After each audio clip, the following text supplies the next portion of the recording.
Hello বন্ধুরা, সবাইকে অনেক অনেক স্বাগত জানিয়ে আমি অপর্ণা আজকের ভিডিওটি শুরু করছি।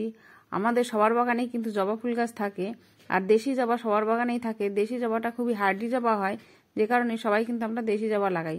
আর সারা গরমকাল কিন্তু দেশি জবা প্রচুর পরিমাণে ফুল দেয়। এর অনেক রকম ভ্যারাইটি আছে, যে কোনো ভ্যারাইটি নিশ্চয়ই আপনার বাগানেও আছে। এর এক বছরের মধ্যে যখন রুট বাউন্ড হয়ে যায়, মানে এক বছর হয়ে গেলে যে রুট বাউন্ডটা হয়ে যায়, তখন কিভাবে এর রুট পূরণ করবেন এবং ডাল পূরণ করবেন সেগুলো আপনাদের সঙ্গে শেয়ার করব। আর কিভাবে প্রচুর পরিমাণে আপনার সারা গরমকাল ফুল পাবেন সেটাই আজকে শেয়ার করব। ভিডিওটি সম্পূর্ণ দেখার অনুরোধ রইল। আর ভিডিওটি দেখে আপনি আপনার গাছের ট্রিটমেন্ট করুন, আপনার কাছেও কিন্তু প্রচুর পরিমাণে সারা গরমকাল ফুল দেবে। তাহলে আপনার গাছে টবে হোক কিংবা বড় জায়গায় হোক, যে গাছগুলো আছে সেই গাছগুলো এখন আপনি রুট বাউন্ড হয়ে গেছে, সেগুলো কিভাবে মাটি পাল্টাবেন সেটা দেখাচ্ছি। এটা আমার একটা বড় জবা গাছ, যেটা বড় একটা বালতি, রঙের বালতি যেগুলো হয় তার মধ্যে বসানো আছে। এগুলো কিন্তু আমি শীতের শুরুতে ডাল কাটিং করে দিয়েছিলাম, যে কারণে এর ডাল কিন্তু বেরিয়ে গেছে আর সেই ডালে কিন্তু কুড়ি এসছে, কিন্তু গাছের গ্রোথ দেখুন সেইভাবে কিন্তু নেই। তাই এই গাছের মাটিটা আমি এখন চেঞ্জ করে দেব। আর ডাল যেহেতু আমি কাটাই ছাটাই করা আছে, আমি এখন ডাল কাটিং করব না। আর আপনাদের যদি গাছে ডাল কাটিং করা না থাকে, তাহলে প্রথমে আগে ডাল কাটিং করুন, তারপরে 15 দিন পরে আপনি সেটাকে মাটি পাল্টান। কারণ একসাথে দুটো ধকল কিন্তু গাছ নিতে পারে না, আপনার গাছটা কিন্তু সেই কারণেই নষ্ট হয়ে যায়। আর যে কোনো একটা ধকল একবার, যদি আপনি এখন শিকড় কাটাই ছাটাই করতে চান তাহলে ডালগুলো কাটবেন না এখন। আর যদি ডাল কাটাই ছাটাই করতে চান তাহলে শিকড়টা এখন কাটবেন না, যে কোনো একটা করবেন, তার 15 দিন পরে আবার আর একটা করবেন। এবার আমার যেহেতু ডাল কাটতে হবে না এখন, তাই আমি এর শিকড়টা কাটাই ছাটাই করব। আর এই বালতি থেকে গাছ বের করা কিন্তু খুবই কঠিন কাজ, সেটা এইভাবে বের করতে হয়। একটু বড় জায়গা থেকে রুট বাউন্ড হয়ে গেলে বের করা খুবই কঠিন জিনিস। এবার নিচ থেকে এগুলো পরিষ্কার করে দেব, আর যতটা মাটি আছে এগুলো ছাড়িয়ে দেব।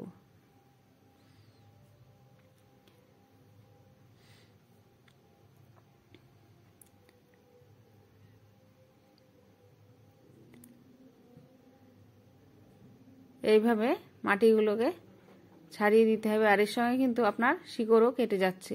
আর অতিরিক্ত রুট বাউন্ড হয়ে গেছে বলে এই গাছগুলোর কিন্তু উপরের দিকে জল দিলে নিচ পর্যন্ত পৌঁছাতে চায় না। আর যে গাছই আপনার দেখবেন বেশি রুট বাউন্ড হয়ে গেছে, সেটা কিভাবে চিনবেন? যদি দেখেন যে আপনি জল দিচ্ছেন, জল নিচ পর্যন্ত পৌঁছাচ্ছে না, খানিক পরেই দেখবেন মানে টবটা শুকিয়ে যাচ্ছে, যেখানেই গাছটা থাক গাছের গোড়াটা কিছুক্ষণ পরে শুকিয়ে যাচ্ছে, তখনই বুঝবেন এই গোড়ার মানে জলটা আপনার নিচ পর্যন্ত পৌঁছাচ্ছে না, আর যে কারণে গাছটি রুট বাউন্ড হয়ে গেছে। আর রুট খানিক কেটে দিতে হবে, না হলে এটা সেইভাবে গ্রোথ কিন্তু নেবে না। এবার এইভাবে চারিদিক থেকে আমি হালকা হালকা করে এর মাটি ছাড়িয়ে দেব।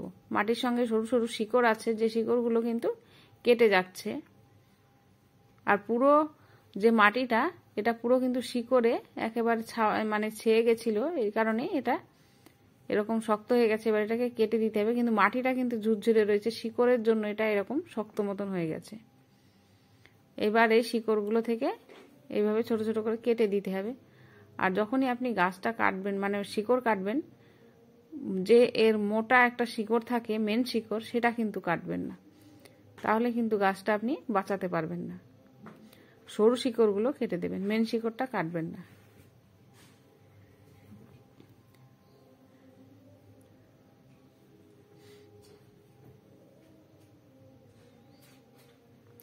আর গাছের গোড়া থেকে সম্পূর্ণ মাটি কিন্তু ছাড়িয়ে ফেলবেন না, একটা রুট বল টাইপের আপনি রেখে দেবেন, আর সাইড থেকে বাড়তি মাটিগুলো আর শিকড়গুলো কেটে বাদ দেবেন।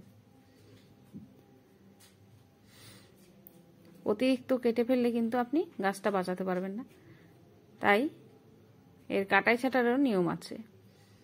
এবার এটা কিন্তু আমি আর কাটবো না, এইভাবেই রেখে দেবো। আর এই দেখুন মেন শিকড়টা কিন্তু কাটিনি, এটা কিন্তু আপনারাও কাটবেন না। এটা মেন মোটা মোটা দুটো শিকড়, এই দুটো কাটলে কিন্তু গাছটার খুব ক্ষতি হয়, বাঁচানো যায় না। এইবার আমি এই দেখুন এই বালতিটা আবার বসাবো আমি। এবার যে জল নিকাশির যে ছিদ্রগুলো, তার উপরে আমি টব ভাঙাগুলো দিয়ে নিচ্ছি।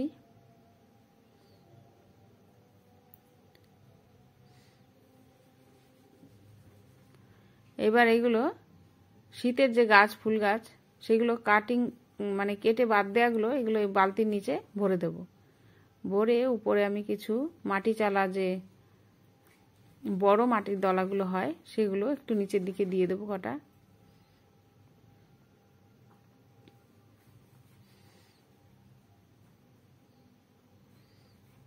এইভাবে নিচটা আমি ভরে নিলাম। এবার এই গাছটার মাটি আমি তৈরি করব। প্রথমে নিলাম মাটি, এটা আমার পুরনোর মাটি, তাই আমি এতে আর মানে পুরনো টবে যেসব মাটি থাকে সেই সব, এটা আর বালি মিশালাম না, মাটি আর নিলাম এটা লিপ কম্পোস্ট। এবার নেব লিপ কম্পোস্ট, আমার বাড়িতেই তৈরি করা, আমি নিজেই তৈরি করি। আর এটা গোবর সার, এটা অরিজিনাল গোবর সার, যেখানে গরু পোষা হয় সেখান থেকে আমি নিয়ে আসি সেই গোবর, সেখান থেকে আনা গোবর সার, পুরনো গোবর সার, এটা এর সঙ্গে মিশিয়ে নেব।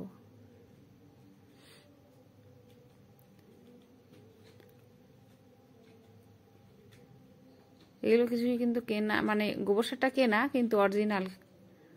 আর লিপ কম্পোস্ট আমার নিজেরই তৈরি করা।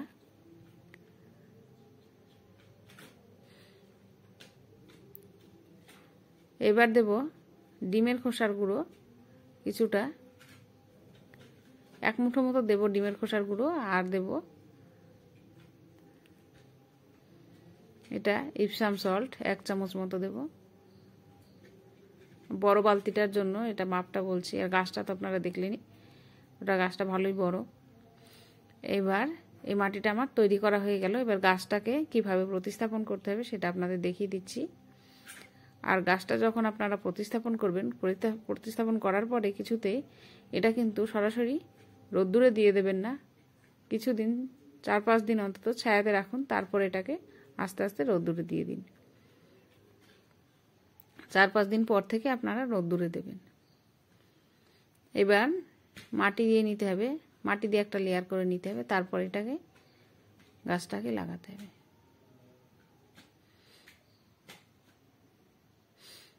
গাছটা মাটিটা একটু বেশি হয়ে গেছে, যে কারণে মাটিটা একটু বের করে নেব খানিকটা, তারপরে আবার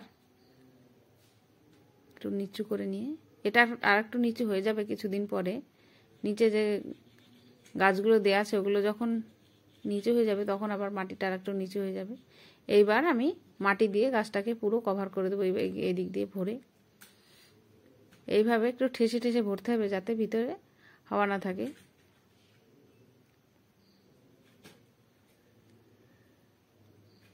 এইভাবে ঝাঁকিয়ে এটাকে ভরে নিতে হবে।